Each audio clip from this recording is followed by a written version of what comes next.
Welcome to Pindar Poetry. We hope you learned something new. You start by confirming location history is enabled.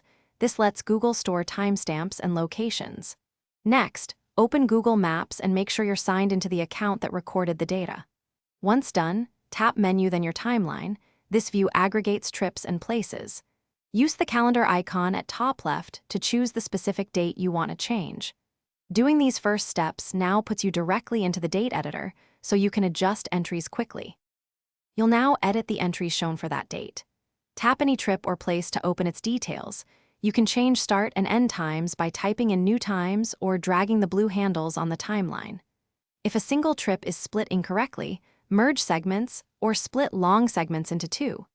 To fix a mislabeled spot, choose Edit Location and either search for a corrected name or drag the map pin to a precise coordinate. These steps let you repair both time and place data.